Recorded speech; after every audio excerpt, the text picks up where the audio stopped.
Eric suspected something was wrong on Friday, September 28th. That day, he finished his shift at the town's central post office at 4 o'clock as usual. The county office had finally hired additional workers, and Eric hoped that the overtime would be forgotten soon. He remembered the days when sorting mail was almost a slacker job. A few dozen letters and the occasional parcel from some granny trying not to forget her grandchildren was typical work for one day's shift.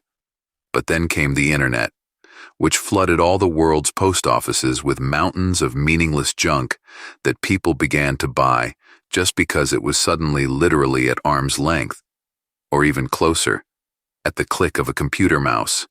He wasn't by any means a grumpy, annoyed, old-timer dude. He had a computer, and he used the internet extensively, but shopping was a different matter. How can you buy something you haven't seen with your own eyes or held in your hands? No, these global online scams are just another enticement for people to spend more money. He's too smart to fall for them. This year, the end of September was lovely. The light breeze mixed the tart smell of fallen leaves with the faint scent of smoke. In many houses, the fireplaces were heated to warm up the chimneys and drive out the dampness. Whistling a simple tune, he turned down the small side alley where his house stood. It was at that moment that a needle of anxiety pricked him. For as long as he could remember, an old wooden house with a mossy tile roof had always occupied the corner lot. 2 stories. Windows boarded up with rotting plywood, the yard overgrown with nettles and other weeds, green paint peeling away from the drying siding boards. When Eric was a child, an old woman lived in the house. There were rumors among the local children. Either she was a witch, or she stole and resold babies, or whatever nonsense children were making up to scare each other. Then Eric left to study at a boarding school in another town. The old woman was gone when he returned, and the house was boarded up. Rumors, however, of course, continued to circulate. Only the old woman now moved to the category of malicious ghosts. The house became an instrument to test the boy's valor. You should go inside the haunted house and bring back something to prove your bravery. The best adventure in the world for the 10-year-old. The problem was that Eric now saw only a weedy, empty lot instead of a wreck. There was no house.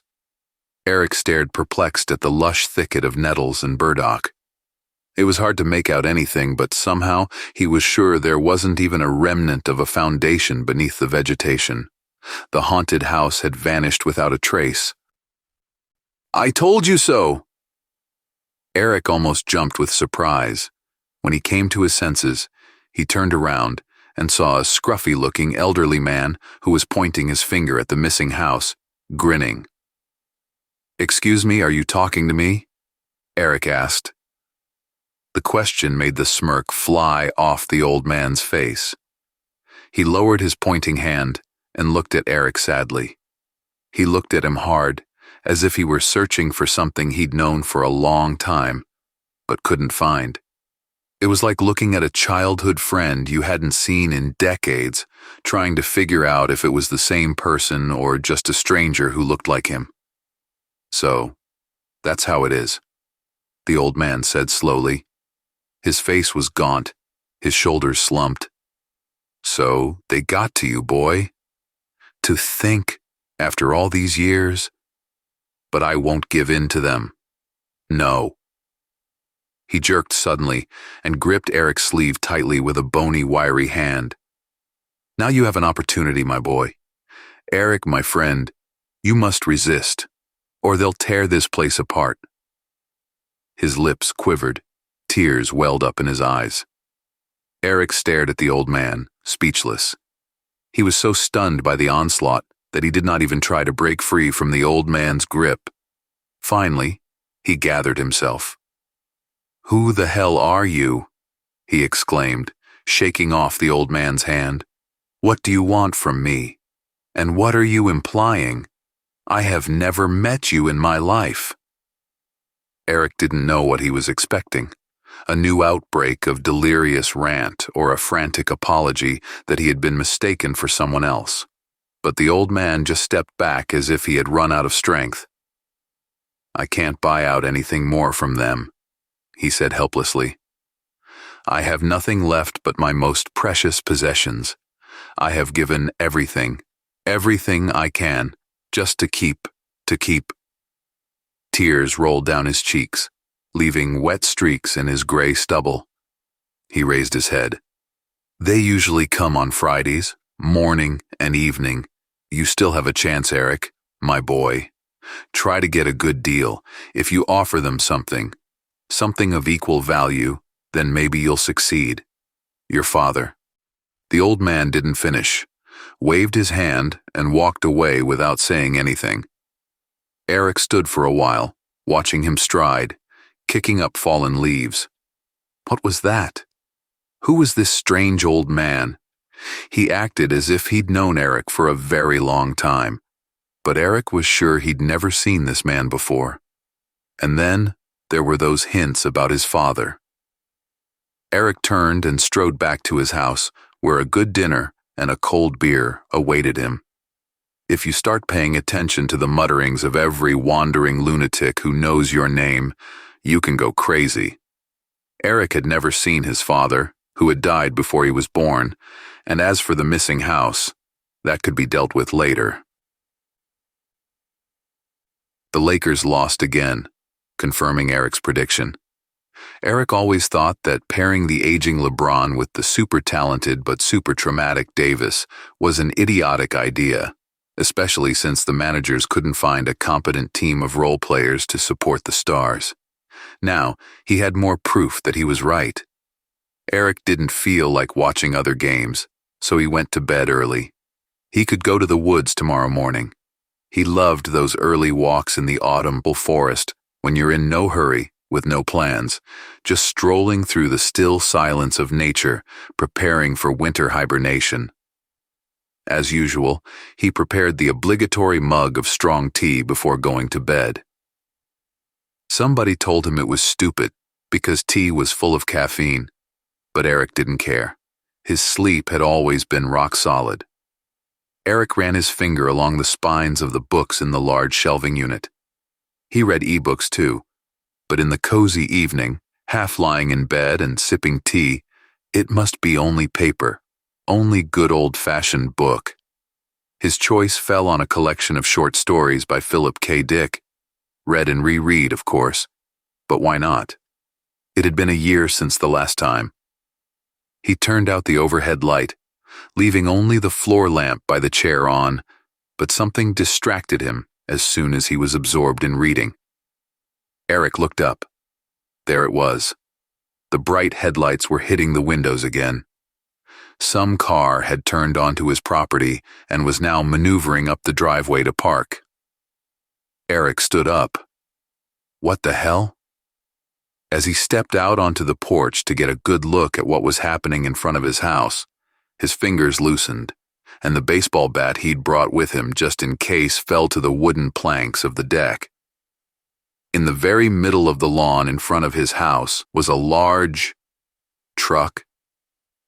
Eric's first thought was that a big garbage truck had pulled in. At least, that was a quick impression. The size, the typical canary color, even the company logo on the side, plus the two workers in overalls matching the truck's color standing next to it. But that impression dissipated as Eric got a better look at the car. First of all, it had a very different shape.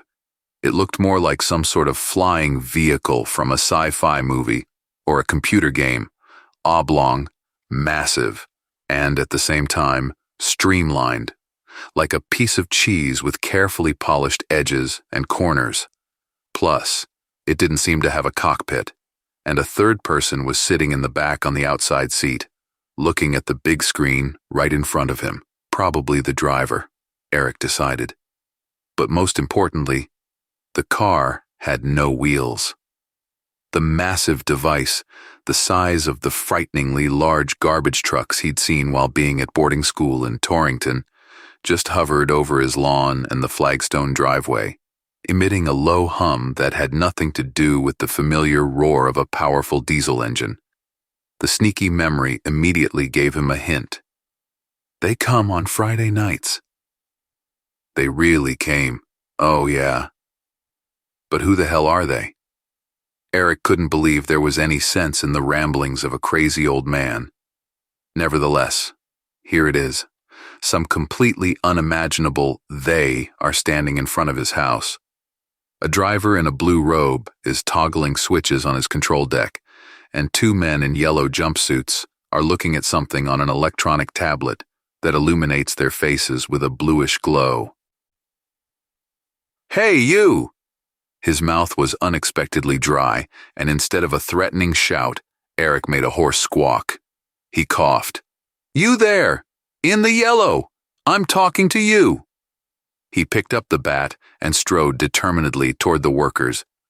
The two in yellow broke away from the tablet and simultaneously looked at Eric, who had already traveled half the distance and was now literally 5 steps away from them. This time, Eric managed not to drop the bat, but he nearly fell over, tripping in surprise. The faces staring back at him were definitely not human. Large, dark, bulging eyes with vertical amber pupils. 2 narrow slits instead of noses, big mouths without lips, and no visible ears. But the main thing was their skin. Iridescent, bluish gray, shimmering in the light of the car's headlights, scaly, reptilian skin. Eric felt like he was about to burst into uncontrollable laughter. He'd always considered himself a paragon of rational thought, and now he'd been visited by reptiloids in a space garbage truck. Some nonsense from a cheap tabloid, but they were right in front of him, and something had to be done about it. "What do you want here?" The words came out almost against his will. If it hadn't been for that phrase, Eric probably wouldn't have been able to keep from laughing hysterically. The two creatures in yellow stared at Eric for a few seconds, then looked at each other. The one holding the tablet poked at the screen. Eric noticed that his fingers were almost human, except they were also scaly and seemed to have 1 extra phalanx. Eric didn't have time to count the fingers because the reptiloid, oh my God, Eric thought, what a ridiculous thing to say, raised the tablet with the screen toward him. "We're interested in the past," it said. "We're cleaning up all the garbage we can. No need to worry. It's a normal process. It's done all by the book." Suddenly, the pieces of the crazy puzzle began to fit together. Crazy old man, so that's what it was about. "So it was you who stole the haunted house?" Eric asked. "Who gave you permission to loiter around here?" More tablet manipulation. "Their anatomy doesn't allow them to pronounce our words," Eric decided. "Unconditional junk. Your continuum will be cleaner without it. More convenient. Good raw material for us to recycle. Lots of probability quanta." Eric thought for a moment. It's a good thing he read a lot of science fiction. At least he could understand something. "Why do you need our quanta?" Poke, poke, poke. "Chaotic invasions. Failed experiments in the past. Reality is eroding. We need to reinforce. For you, more order. For us, survival. We don't take essentials, only what harmony is potentiated without. By agreement." Eric froze. What was the old man saying? "I have nothing left. You have a chance. Your father." "Tell me what you've already stolen from me," he demanded in an urgent tone. "You must have robbed me like that poor old man." Poke, poke, poke. "Not much has been taken from you. Extremely unpleasant fragments. You should believe it. We wanted to take away the old man's bad past, but he refused, gave up other parts of his life instead. Poke, poke, poke. He was a friend of your father's, bargains with us for everything, but very difficult, working on the edge of paradoxes. Poke, poke, poke. You want to bring back something connected to them, the old man and your father? We don't advise it, but the old man is holding on to it. You are the fulcrum of these quanta, a vortex of probability. No! Yelled Eric, so furiously that the driver flinched, pulled away from his console, and looked their way. Another reptiloid. I don't want to hear about that bastard. He's the reason everything's gone wrong. Promised my mother a hell of a lot, and then died in prison before he even got to trial. Take him away so there's no trace of him left here. That's a strong decision. Rash. Emotion? You bet it's emotions. Do you want your goddamn quanta? Then take them. Eric was breathing hard. His palm gripping the bat handle became wet with the sweat. Your courage is impressive. Eric laughed. Courage? Living in the ruins my pops left behind, that's where courage was. Mom never recovered. Let her rest in peace. He spit under his feet. Take my old man, such a juicy piece of the past, and with some stench too. If no trace of his memory and deeds is left, this world will indeed be a more harmonious place. Finality and irrevocability. Eric stared furiously at the reptiloids. Push your bloody buttons or whatever it is you have. Poke, poke, poke. Thank God the morning had been warm enough to make his joints ache much less than usual. The last of painkillers ran out last week, and there was no chance to squeeze a new free prescription until next month. There was still some money left from the previous government check, though. He could afford a morning coffee from the machine on the corner near the barber shop. The main thing was that the machine added double or even triple sugar for free. Taking a sip of the scalding hot thick black liquid, he wandered slowly along his usual route, noting the new losses. Here it is. An old phone booth disappeared. Perhaps it was the city government's fault, though. Who needs those ancient things in the age of cell phones? And right over there, instead of the half-burned-out donut shop, there was a spacious parking lot with a few scattered rusty cars. He'd noticed that Mama Nell's old house had gone missing yesterday, just before he'd met. Crap. Who the hell did he meet here yesterday? Somebody's relative. A son. But whose? It's such a shame he had nothing left to pay for his past. He shrugged and walked on to sit on the shore of the large, calm lake just beyond the missing haunted house.